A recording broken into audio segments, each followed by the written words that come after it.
ஒன்றிய அரசுடைய பட்ஜெட் நிதிநிலை அறிக்கை உங்களுக்கெல்லாம் தெரிஞ்சது தான். பாராபட்சம் ஒரு கல்ல வெண்ணெய் ஒரு கல்ல என்ன சொல்லுவாங்க, சுண்ணாம்பு மாதிரி. இப்போ அவங்களுக்கு யார் இப்போ அவங்களுடைய ஆட்சியை தக்க வைப்பது, அது மைனாரிட்டி ஆட்சியாக இருக்கிறாங்கன்னா தான் அவங்க சப்போர்ட்டாக இருக்க பீகார், ஆந்திரா. அது ஆந்திராவுக்கு தனி நிதிநிலை அறிக்கை போல இந்தியாவுக்கு மட்டுமில்லை, இந்தியாவுக்காக தயாரிக்கப்பட்ட பட்ஜெட்டில் அவங்க கூட்டணி கட்சிகளை சரி செய்கின்ற பட்ஜெட்டாக அமைந்திருக்கிறது. தமிழ்நாட்டுக்கு எந்தவித ஒதுக்கீடும் செய்யவில்லை, எந்தவித திட்டத்தையும் செய்யவில்லை. விவசாயிகளுக்கு எந்தவித ஒதுக்கீடும் செய்யவில்லை, எந்தவித திட்டமும் அறிவிக்கவில்லை.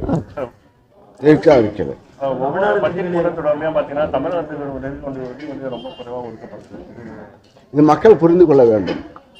இது மக்கள் புரிந்து கொண்டு இது இந்த ஆட்சிக்கும் இந்த ஒன்றிய அரசுடைய பாரத பிரதமர் நம்முடைய தமிழ் வார்த்தை ஜாலங்கள் தான் சொல்றாரு தவிர நிதி ஜாலங்கள் ஒன்றும் காணும். பெருவாயாலே வடை சுட்டுட்டு போறாரு. வந்தாராம் தமிழை பற்றி பேசுறது, தமிழ் நல்ல மொழி, தமிழருக்கு திருக்குறள் நல்லது, திருக்குறளாக அது இந்த தமிழ்நாட்டுக்கு எதுவும் செய்யல. அதான் இப்போ தமிழ்நாட்டு விவசாயிகள் மகிழ்ச்சியாக என்றது இந்த 3.5 ஆண்டு காலம் 4 ஆண்டு காலம் ஆகிறது. விவசாயிகள் குறை சொல்லாமல் இந்த ஆட்சியை நடத்துகிறது. விவசாயிகளுடைய பட்ஜெட் அறிவித்து அதனுடைய காரணமாக விவசாயிகள் மகிழ்ச்சியாக அவர்களுக்கு ஏற்படுகின்ற இன்னல்களையும் புதிய முறைகளையும் நாங்கள் செய்து கொண்டிருக்கின்றோம். அவர்களுடைய நிதி ஒதுக்கீடு பொறுத்தவரையில் வறட்சியாக இருந்தாலும் சரி, மழையாக இருந்தாலும் பாதிக்கப்பட்டாலும் சரி, அவர்களுக்கு உடனடி நிவாரணங்கள் வழங்கப்படுகிறது. பயிர் செய்வதற்கு அதிகமாக ஊக்குவிக்கப்படுகிறது. காய்கறிகள் அதே போல் நெல் உற்பத்தியும் அதிகமாக தமிழகம் அதிகமாக இருக்கிறது. பருப்பு உற்பத்தியும் அதிகமாக இருக்கிறது. காய்கறி உற்பத்தியும் அதிகமாக செயல்பட்டு கொண்டிருக்கிறோம்.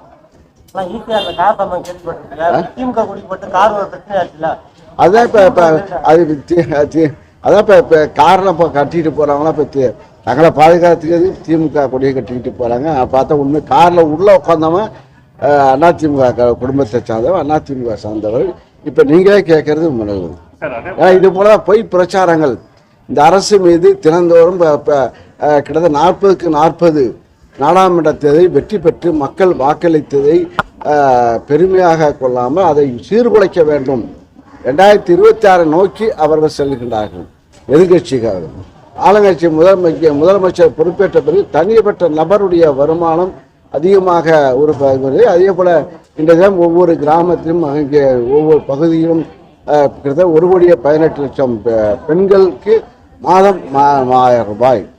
தனி நபர் அவர்கள் பெற்ற பிள்ளைகளுக்கு பெண் பிள்ளைகளுக்கு பணம் மாதம் 1000 ரூபாய். ஆண் பிள்ளைகளுக்கு படிக்கக்கூடிய கல்லூரி படிக்கிற மாணவர்களுக்கு 1000 ரூபாய் பணம்.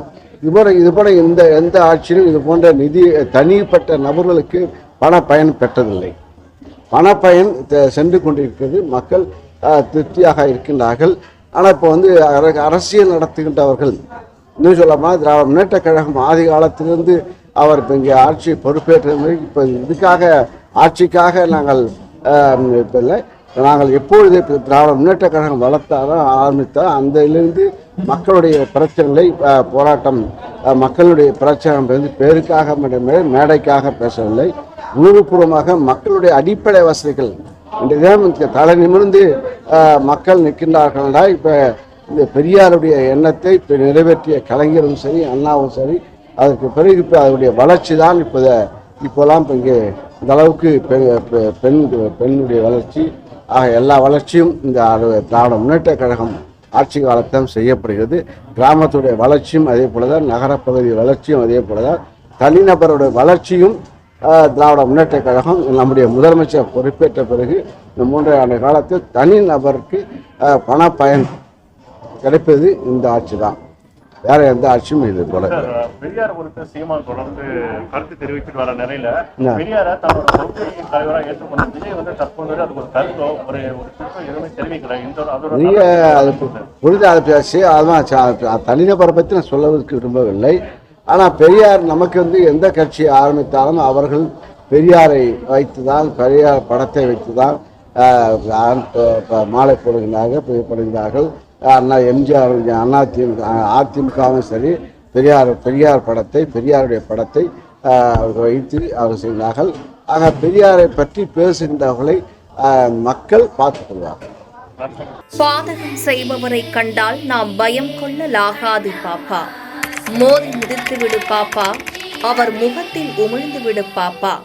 அண்மை செய்திகளை உடனுக்குடன் தெரிந்து கொள்ள இணைந்திருங்கள் எம் நாடு தொலைக்காட்சியுடன்.